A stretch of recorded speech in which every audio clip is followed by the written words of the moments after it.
come out or please come slowly. Please come. Maintain social distance. Yes. We'll keep.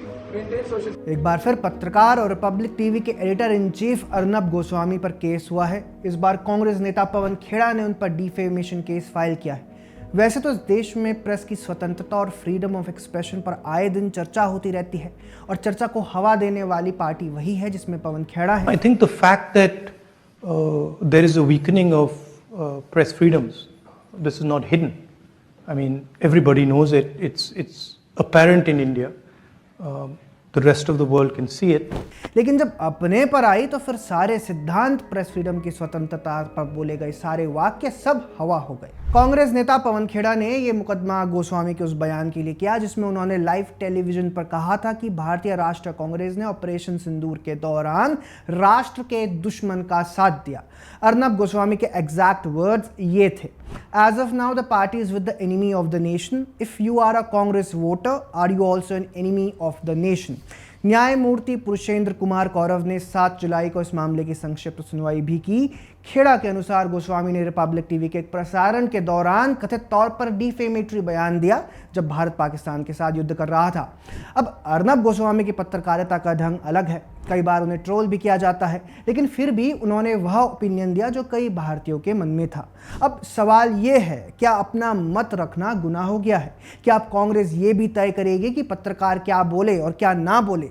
जब टुकड़े टुकड़े gang JNU में भारत तेरे टुकड़े होंगे जैसे नारे लगाते हैं, जब कोई भारत विरोधी पोस्ट करता है, जब कोई मणिपुर से लेकर कश्मीर तक सेना को बदनाम करता है, तो यही कांग्रेस पार्टी और इसका इकोसिस्टम फ्रीडम ऑफ एक्सप्रेशन का झंडा लेकर खड़े रहते हैं। लेकिन जब एक पत्रकार सवाल पूछता है तो अचानक कांग्रेस को अपमान महसूस होता है। क्यों भैया, लोकतंत्र सिर्फ एक तरफा होगा क्या? ये पहली बार भी नहीं है जब अर्नब गोस्वामी को टारगेट किया गया है। एक समय था जब इसी कांग्रेस पार्टी ने गोस्वामी पर 200 से अधिक केस देश के विभिन्न पुलिस स्टेशंस में फाइल किए थे। क्यों? क्योंकि गोस्वामी ने तथाकथित तौर पर सोनिया गांधी का असली नाम ले लिया था।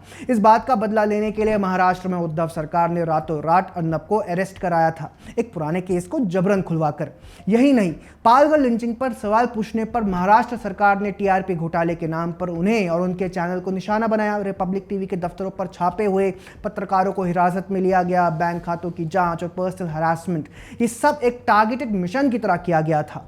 क्या यही प्रेस फ्रीडम है, या फिर ये सुविधा केवल वामपंथी मीडिया संस्थानों के लिए ही रिजर्व्ड है? क्या मेरे जैसे या अर्नब जैसे राष्ट्रवादी पत्रकारों का यही दोष है कि वह भारत के पक्ष में बोलते हैं या एंटी इंडिया गैंग के खिलाफ बोलते हैं? जो अर्नब ने बोला वह उनका अपना विचार है, और वह विचार क्यों बना, ये जानने के लिए कांग्रेस पार्टी और पवन खेड़ा को आत्ममंथन करना चाहिए।